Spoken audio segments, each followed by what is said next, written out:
Nang hindi dumating si Jennifer Londono, 31, sa kanyang trabaho sa Englewood, New Jersey, nag-alala ang kanyang pamilya at mga kaibigan.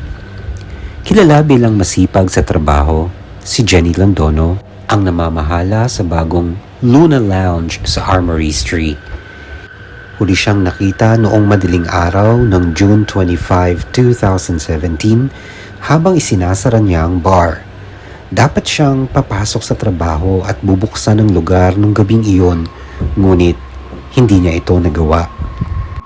Ang mga kasamahan niya sa bar na naghihintay sa kanya ay nagsimulang tawagan siya, ngunit nakapatay ang kanyang cellphone. Ito ay nagdulot ng mas matinding pag-aalala dahil palaging nakikipag-ugnayan siya sa phone at hindi pa siya kailanman naging late sa trabaho. Nakatira si Jennifer mag-isa at nang naging malinaw na wala siya sa bahay, kinontak ng kanyang mga mahal sa buhay ang istasyon ng pulisya upang iulat ang kanyang pagkawala. Sinasabi din nila na laging nag-check-in si Jennifer sa kanila kapag siya'y aalis. Ngunit ngayon ay wala itong ulat mula sa kanya na maaaring nagpapahiwatig ng may masamang nangyari sa kanya. Nang sinimulan na nila ang investigasyon, unang nagpunta ang pulisya sa apartment kung saan nakatira si Jennifer. Nakakandado ang pinto at walang makitang pinsala. Nang makapasok ang pulisya, wala silang nakitang kahina-hinala. Sa unang tingin, wala talagang nagpapahiwatig na ang apartment ng nawawalang tao ay isang crime scene. Malinis at maayos ang lugar at wala ni isang bagay na mahalagang nawawala. Nang wala silang makuhang clue sa apartment ni Jennifer, nagpunta ang pulisya sa bar kung saan siya nagtatrabaho bilang manager. Matapos makipag-usap sa mga staff ng establishmento, natuksan nila na walang alitan si Jennifer sa mga patron ng bar o sa mga empleyado. Lahat ay nagbigay ng magandang salaysay tungkol sa kanya at i-describe siya bilang mabait at matulungin. Si Jenny na masipag sa trabaho, isang babae na kilala sa kanyang magandang asal at may pangarap na gawing matagumpay ang kanyang buhay, at ang kanyang ambisyon ay nagdala sa kanya na magsimula ng negosyo kasama ang 40 anyos na si Rafael Lolos. Noong 2016, nagsimula silang mag-operate ng Luna Lounge sa Englewood, New Jersey. Ito ay isang kilalang bar at habang si Lolos ang may pondo sa negosyo, si Jenny naman ang namamahala. Si Jenny ay may natural na ugnayan sa mga customer at ito ang isa sa mga dahilan kung bakit matagumpay ang bar. Sinabi ng mga tao na siya ay isang breath of fresh air at nakakahawa ang kanyang kasiyahan. Sa usapan ng mga staff ng bar, lumabas na hindi lang isang business relationship ang mayroon sina Jennifer at Rafael, kundi isang romantikong relasyon din at hindi nila ito itinatago sa sino man. Bagaman malapit ang kanilang relasyon, hindi pa nila naisipang manirahan ng magkasama. Natuklasan ng pulisya na noong umaga kung kailan huling nakita si Jennifer. Isinara niya ang bar at sumakay sa kotse ni Rafael na tila naghihintay sa kanya pagkatapos ng trabaho. Lumitaw na si Rafael ang huling taong nakakita sa kanya, kaya't nagpa siya ang mga detective na tanungin siya. Sinabi ni Rafael na pagkatapos isara ni Jennifer ang bar, dinala niya ito sa kanilang bahay. Wala siyang itinatago tungkol sa kanilang koneksyon. At sinabi sa mga opisyal na may mga pagkakataon na nag-aaway sila. Pero ngayong pagkakataon, anya, lahat ay maayos. Nagpunta sila sa apartment ni Jennifer pagkatapos nitong sunduin si Jennifer mula sa trabaho. Ngunit matapos ang ilang sandali, umalis siya dahil kailangan daw magpahinga si Jennifer at dahil kailangan niyang buksan ulit ang bar ng gabing iyon. Matapos mawala si Jennifer, nanatili siyang nakikipag-ugnayan sa mga pamilya nito. Walang rason upang magduda na may kinalaman ng lalaki sa kanyang pagkawala at nagpa siya ang pulisya na mag-focus sa paghahanap ng iba pang clue. Hindi matrack ang cellphone ni Jennifer dahil ito'y napatay mula noong araw na siya'y mawala. Ang huling signal mula dito ay na-pick up ng isang cell tower malapit sa kanyang bahay. Na-interview din ng mga kapitbahay at walang nakakita o nakarinig ng kahit anong kahina-hinala.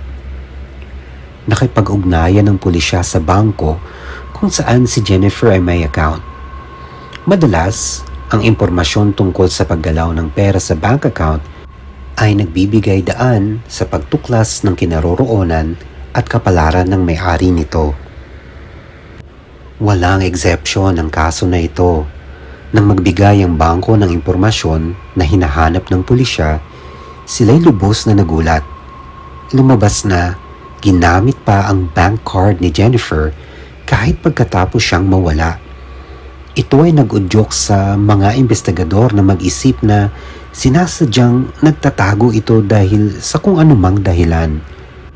Ngunit nagtitiwala ang pamilya ni Jennifer na hindi siya aalis ng mag-isa at hindi niya pahihintulutan ng kanyang pamilya na mag-alala para sa kanya. Nagpasya ang pulisya na alamin pa ang mas marami tungkol sa kung kailan, saan at para saan ginamit ang card. Sa paglipas ng panahon, 2 araw matapos mawala si Jennifer, noong Hunyo 27, napansin ng isang naglalakad na may kakaibang bagay sa tubig sa Pier 44 sa Brooklyn. Matagal itong tinitignan ng lalaki at hindi niya maunawaan kung ano ito. Subalit, bigla niyang na-realize na tinitignan niya ay isang katawan o bahagi ng katawan. Tinawag ang pulisya para imbestigahan ang lugar at agad naman nilang inikot ang pier. Buong araw ang ginugol ng mga divers sa paghahanap ng iba pang bahagi o ebidensya. Ngunit wala silang nahanap. Kailangang malaman ng pulisya ang pagkakakilanlan ng biktima. Ngunit tila mahirap na gawin ito. Ang nadiskubre ay ipinadala para sa forensic examination. Sa masusing pagsusuri, natagpuan ang isang tattoo sa kanang hita ng biktima na maaaring maging isang palatandaan. Inilabas ng pulisya ang larawan ng tattoo na ito at sila ay umaasa na ang sinumang nakakakilala sa may-ari ay magbibigay ng impormasyon sa kanila. 4 na araw pagkatapos ng kahindik-hindik na pagkakadiskubre, tinanggap ng pulisya ang isa pang nakakabahalang tawag. Isang naglalakad ang nakapansin ng paa malapit sa baybayin ng 79th Street. Ang lugar ay madaling pinuntahan ng mga pulis. Ang bahagi ng binti mula sa tuhod pababa ay hinila ng mga pulis palabas ng tubig. Kahit noon pa man, natanto ng mga investigador na malamang ang 2 parte ng katawan ay pagmamay-ari ng iisang katawan. Ang mga kuko sa binti ay pintadong pink. Sinuyod ng mga divers ang lugar ng ilog kung saan natagpuan ang binti. Ngunit walang tagumpay. Wala ring ibang bahagi ng katawan o ebidensya ang natagpuan upang makatulong sa investigasyon. Agad na kinumpirma ng forensic examination na ang mga piraso ng natagpuan ay bahagi ng iisang katawan. Sa panahong ito, na-identify na ang biktima. Ilang araw matapos ilabas ng pulisya ang larawan ng tattoo na kanilang natagpuan, dumating ang isang babae sa istasyon na alam kung sino ito. Si Gladys Quintero, ang ina ni Jenny, ay nakakita ng larawan sa balita at dahil sa tattoo, nakilala niya na ito ay kanyang anak. Ang tattoo ay isang pagpupugay sa yumaong tiyahin ni Jenny at nangangahulugang Lily o Lillian. Si Lolo sa nagdala ng ina ni Jenny sa New York upang makilala ang gabi. Lubos silang naapektuhan nang kumpirmahin na ang mga bahagi ng katawan ay kay Jenny. Ngunit isang investigasyon sa pagpatay na ang nagaganap sa kanyang pagkawala. Namutla ang pamilya ni Jennifer. Hindi lamang sa katunayan ng kanyang kamatayan, kundi pati na rin sa marahas na paraan kung paano siya pinatay. Sa katotohanan, imposibleng malaman ang sanhi ng kanyang kamatayan. Nagpakahirap ang mga pulis para mahanap ang ibang bahagi ng kanyang katawan, ngunit hindi nila ito nagawa. Habang nagluluksa ang pamilya at mga kaibigan ni Jennifer, ay nagdadala ng bulaklak sa bar kung saan siya nagtatrabaho, natuklasan ng mga detectives kung sino ang gumamit ng kanyang credit card. Pagkatapos bisitahin ng mga tindahan kung saan ginamit ang card at suriin ang mga security footage, natuklasan ng mga detectives na ang taong gumamit ng card ng biktima ay si Rafael Lolos, ang lalaking kasama ni Jennifer. Natuklasan nila na iniwan ni Lolos ang apartment ni Jenny upang mag-shopping noong araw na ito'y nawala. Una siyang bumili ng isang kahon ng garbage bags, saka pumunta sa isa pang tindahan upang bumili ng 2 meat cleavers, lahat gamit ang credit card ni Jenny. Sa kalaunan ng gabing iyon, dumaan siya sa George Washington Bridge patungo sa Manhattan, at ang record ng kanyang cellphone ay naglalagay sa kanya sa isang lugar malapit sa Hudson River. Umuwi si Lolos at hindi na bumalik sa apartment ni Jenny. 2 araw pa ang lumipas bago lumutang ang torso. Binalak ba ni Lolos na patayin si Jenny at gamitin ang mga meat cleavers para hiwain ito? Ito ay isang nakakatakot na kaisipan na gagawin ito ng isang lalaki sa isang babae na kanyang minamahal. Ngunit ang ebidensya ay kapani-paniwala. Nakuha ng pulisya ang isang warrant of arrest at search warrant para sa kanyang tahanan. Inaasahan ni Rafael na agad siyang hahanapin ng mga detectives, kaya ito ay nagrenta ng hotel room at doon nanirahan sa pamamagitan ng pagbabayad ng cash. Pero hindi ito nakatulong sa kanya. Ang kanyang kinaroroonan ay agad na natuklasan at siya'y inaresto. Hindi sumalungat si Lolo sa pag-aresto. Tinanggi niyang may kinalaman siya sa kamatayan ni Jennifer. Sinasabi niya na si Jennifer mismo ang nagbigay sa kanya ng credit card. Patuloy na pinipilit ni Lolos na maayos si Jennifer nung iniwan niya ito. Ngunit unti-unti nang nakakatanggap ang mga detectives ng mas marami pang ebidensya na ang pahayag ng lalaki ay isang kasinungalingan. Ang isang search sa tahanan nito ay nagpakita ng pulang mantsa sa banyo. Ang mga sample ay ipinadala sa isang lab para sa pagsusuri, na nagpasya na ang mga mantsa ay ang pinatuyong dugo ni Jennifer. Sa pag-aaral ng kanyang messages kay Jennifer sa pamamagitan ng isang kanyang messenger app, natuklasan ng mga detectives na madalas silang mag-away. At ang mga araw na ito ay halos palaging sanhi ng selos. Sa kanilang pag-search sa bahay nito, natagpuan nila ang isang kahon mula sa post office at isang bag na dating naglalaman ng tracking device. Lumabas na sobrang nagsiselos si Lolos na dahilan kung bakit ininstall niya ang isang GPS tracking device sa sasakyan ni Jennifer nang hindi alam ito. Ito ang nagbigay daan sa kanya na subaybayan ang bawat galaw ni Jennifer kapag wala siya. Nalaman ng mga otoridad na pagkatapos sunduin ni Lolo si Jennifer mula sa trabaho, nag-drive sila papunta sa kanyang apartment ng magkasama. Agad na napatay ang cellphone ni Jennifer, ngunit aktibo pa ang cellphone ni Rafael. At sa parehong araw, sa pagitan ng 9:00 ng gabi at hating gabi, isang cell tower sa lugar ng Hudson River ang tumanggap ng signal mula dito. Ito ay maaaring nangangahulugang patay na si Jennifer sa mga oras na iyon at dinala ni Lolos ang katawan sa ilog para itapon. Nalaman din na sila Lolos at Jennifer ay madalas na mag-away tungkol sa pera. Nakita sa kanilang usapan na tinatawag ni Rafael si Jennifer na isang gold digger. Habang ang kanyang iba't ibang mensahe ay nag-alternate sa pagbabanta, paghingi ng paumanhin at pagdeklara ng pag-ibig. Hindi makapaniwala ang pamilya ni Jennifer na ang lalaking nagsumpa ng kanyang pag-ibig at sumali sa paghahanap ng katawan ni Jennifer ay nasisiraan na pala ng ulo sa selos upang umabot sa puntong gagawin niya ang ganoong bagay. Si Lolos mismo ay tumanggi na magbigay ng anumang paliwanag. Nag-plead ng not guilty at nag-appoint ng abogado. Hindi mahanap ng pulisya ang eksaktong mga kutsilyo na binili niya noong araw na si Jennifer nawala.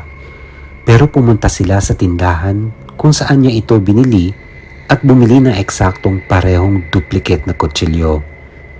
Isinaalang-alang ng forensic examination na ang ginawa kay Jennifer ay ginawa gamit ang mismong mga kutsilyo. Isinakdal si Lolo sa pagpatay, desecration ng human remains, stalking, hindering apprehension, at credit card fraud. Nagsimula ang paglilitis noong Nobyembre 2019 at nagtagal ng 2 buwan.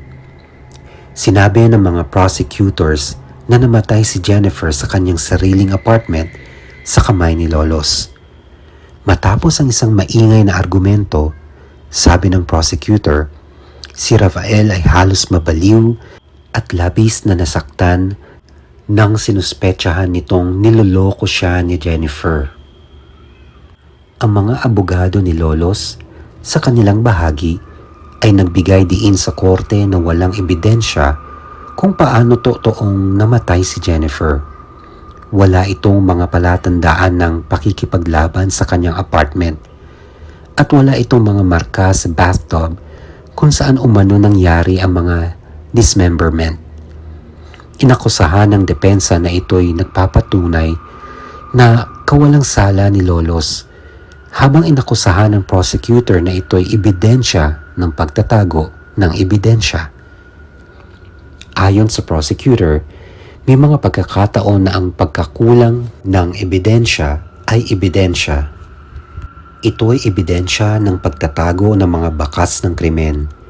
Ang bathtub ni Jennifer ay sobrang linis na wala pang DNA niya na natagpuan doon. Wala ni isang buhok, kahit na ang pinakamaliit na buhok, wala. Ayon sa prosecutor, ang pangkaraniwang bathtub ng isang tao ay hindi maaaring maging ganon kalinis. Sa panahon ng paglilitis, nagsalita ang ina ni Jennifer sa hukom at sinabi, "Gusto kong malaman mo na itong lalaking ito ang sumira ng buhay ko. Siya ang aking anak, ang pinakamamahal ko sa mundo. Winasak niya ako at winasak niya ang aking pamilya." Matapos suriin ang kaso, nagtapos ang hukom na si Lolos ay literal na obsessed kay Jennifer. Nang tanungin siya ng hukom kung mayroon siyang nais sabihin o magbigay ng pahayag, tumanggi ang lalaki. Kumausap lamang siya ng kanyang abogado. Noong December 2019, matapos ang 3 araw ng pagpupulong, nahanap ng jury si Lolos na guilty sa lahat ng mga aligasyon. Inanunsyo ang hatol noong Pebrero 2020. Ang 43 taong gulang na si Rafael Lolos ay hinatulang makulong ng habang buhay. Kailangang magserbisyo siya ng 63 taon sa bilangguan bago maging karapat-dapat sa parole. Ito ang pinakamataas na parusa na maaaring makuha niya, kaya't magiging karapat-dapat siyang makapagparol sa gulang na 106. Hindi na natagpuan ang ibang bahagi ng katawan ni Jennifer.